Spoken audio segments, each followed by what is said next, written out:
Good afternoon, everyone.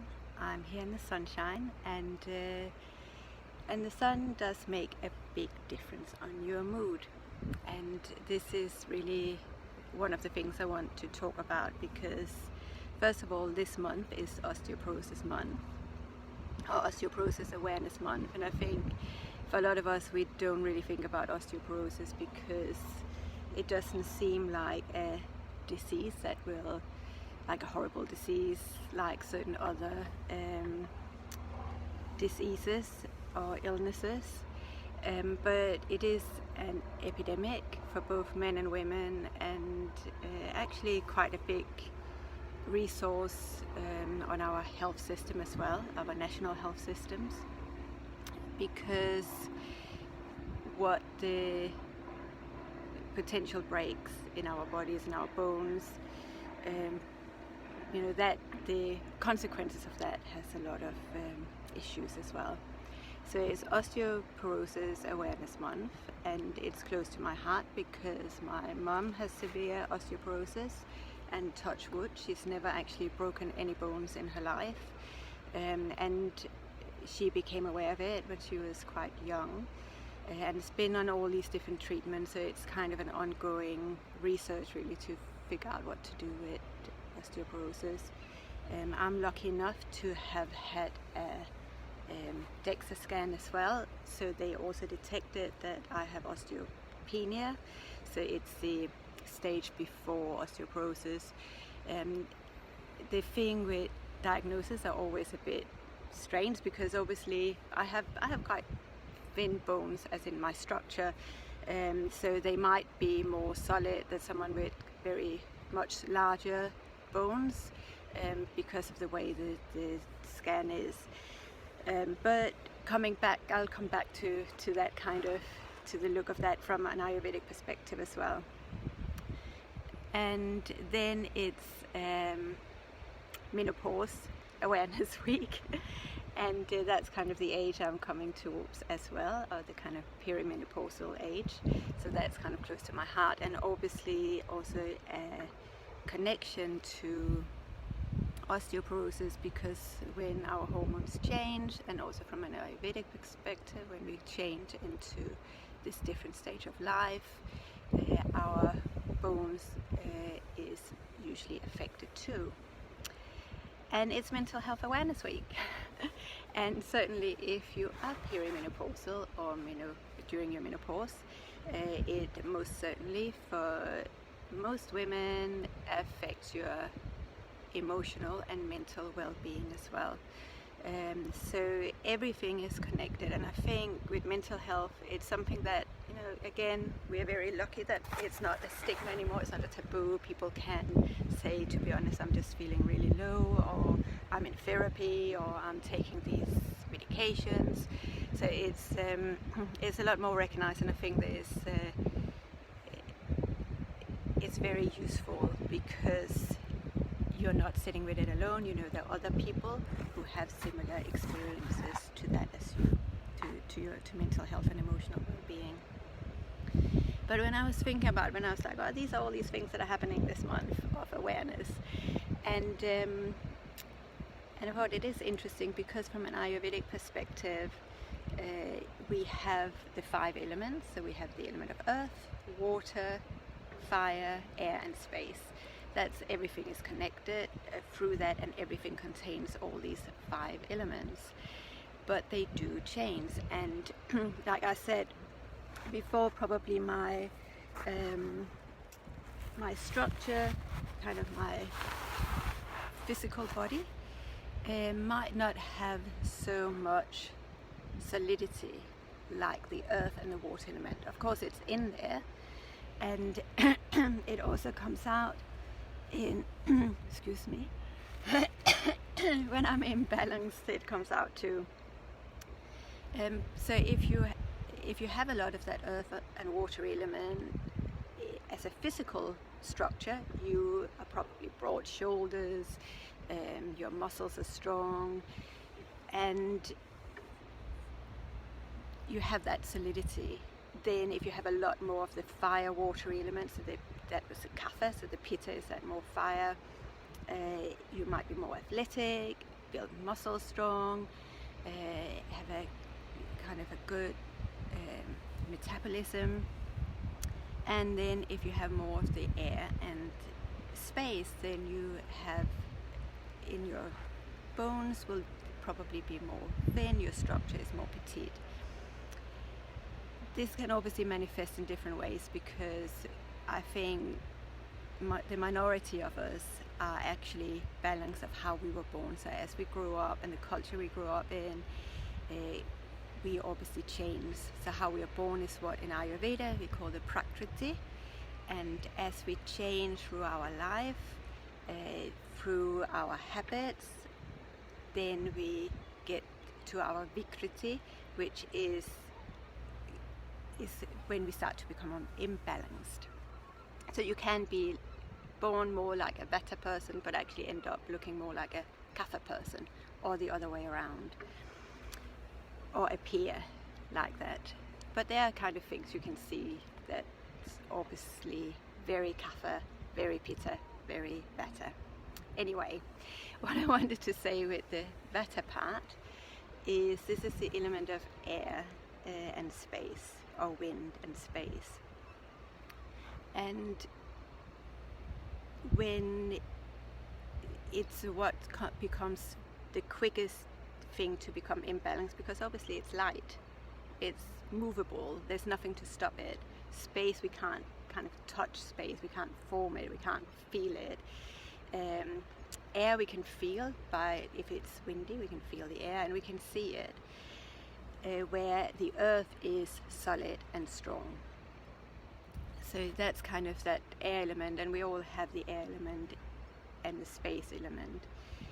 As we grow older, that becomes more prominent, so it's natural when we grow older that we have the wind and air element increasing, hence the potential for osteoporosis for men and women as we grow older, because the air and space element increases, and that will be reflected in the joints. And it's also changed, so that changes. So if we think about perimenopause, a very good thing to start to balance first is the element of air. You want to be conscious of what else is going on, because hormones are related to the element of fire. But if the air element is very variable,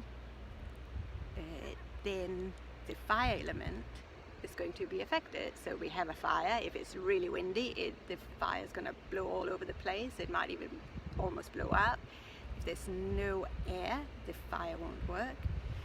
So the element of air is incredibly important for us to work with. And you know, even here on the beach, there's just a little breeze. It's very wonderful where I sit here, but if you look, I don't think I can turn the camera.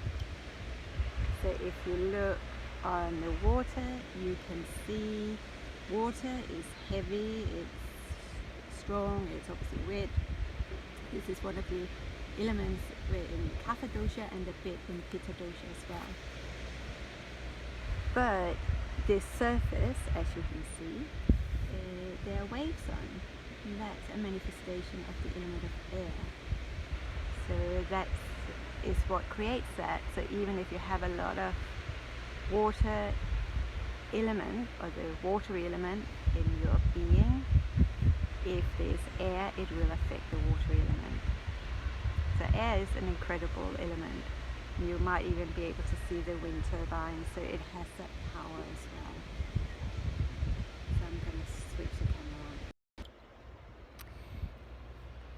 on. And because air is so light, it's connected both to our digestive system, but the air element is also very much connected to our mental health. So we come back to the mental health, anxiety, insomnia, that kind of panicky uncertainty is usually related to Vata dosha and the element of air. And we can almost feel that if we've been out in the wind, our head is all kind of confused and we're not stable, and it's the same with our thoughts. The anger, if we have challenges with anger and that kind of stress, that road rage, it's usually related to the fire element and pitta. And if we feel very low and depressed, it's a heaviness, too much of that earthy, sluggish element of kapha, or dosha of kapha. So that's when it's imbalanced, so not in balance with your constitution with your prakriti. So that will look different for different people. But I do think it's interesting because all these mental health, menopause and perimenopause and osteoporosis have that connection to Vata dosha. And Vata dosha, to find a balance with that, we need some kind of routine, and we need stability, and we need structure. So if that's already something that's too much in your life, you have to kind of figure other ways around that. So you're probably not a Vata person if you have that, or you're a very balanced Vata person. You don't have an imbalance. So things that I think is really wonderful, especially if you feel very anxious, if you have insomnia, or you're very stressed. And again, also for bone health, in Ayurveda, we want nourishment and nurture. So we use things like sesame oil. And sesame oil is actually sesame seeds, also very good for our health and bone health. But massaging yourself is a very grounding and calming thing. So it's obviously wonderful to go to a massage therapist, but not all of us can do that. But massaging yourself with sesame oil is wonderful. If sesame oil feels too heavy, or it feels too warming, if you have the pitta qualities as well, then coconut oil is wonderful, or even grapeseed oil, which is a bit lighter for any kapha people. But to calm everything down, so to take that air element out of your head space, bring it all the way down, massaging your feet at night or any time, but especially if you can't sleep, massaging your feet. So if you are in your menopause and you feel just too hot, then definitely use coconut oil, because that's cooling. So it's finding the qualities to bring balance or to reduce what you have too much of. And that's kind of the simplicity of Ayurveda, is generally reducing to what you have too much of, and then you can kind of remedy with taking in more of what you need to balance out. The other thing that's connected to that is that we think of the pelvis as the element of earth and water.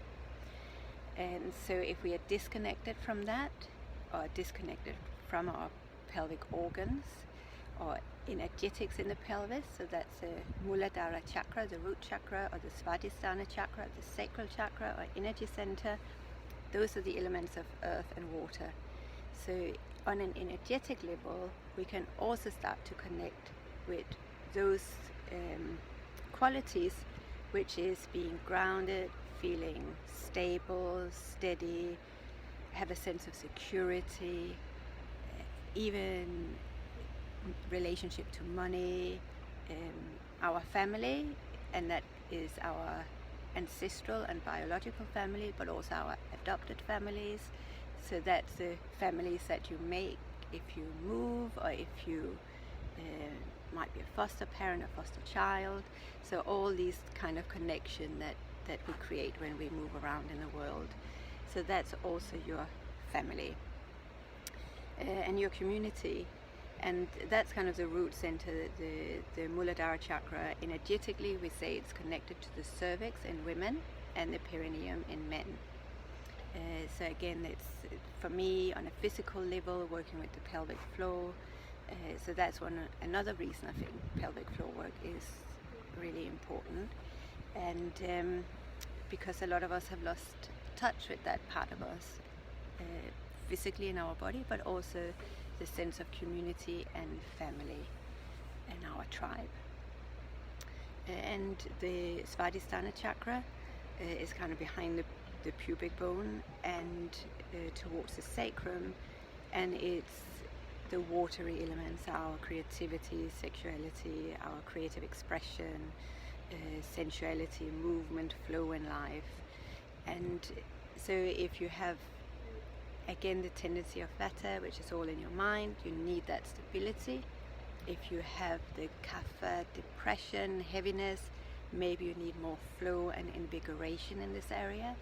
If you're pitta and you have the anger, you need to find some kind of cool balance and probably more of that watery, soothing, cooling energy that's related to the pelvis as well.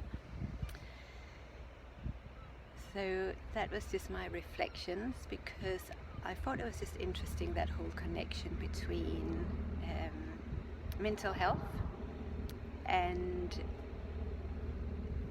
menopause and osteoporosis, and Ayurveda and the doshas, and especially, I'm gonna turn the camera around again, this connection to the water element, the waves. Sometimes the waves change in the high, or even the tides where I'm sitting would sometimes be underwater if the tides are in. So now they are not all the way out, but they are headed south. So yeah, that was just my thoughts for the day from the beach before I go into London this afternoon to teach some yoga. And so yeah, I hope it was interesting, even if I rambled on a bit. And if you are curious about the energetic, I just put a blog up on my website, yogainbody.com, and that's about kind of the Muladhara chakra. And there are plenty of blogs around the pelvic floor and pelvic floor practices, and you can find that on sacredpelvis.com as well. If you have questions, please do let me know. Actually, someone did have a question about perimenopause and yoga poses and kind of those changes. So that was a little insight, a little introduction, connecting to the vata dosha and the pitta dosha around perimenopause. But I can definitely get back to that. Okay, have a lovely day. Thank you for watching.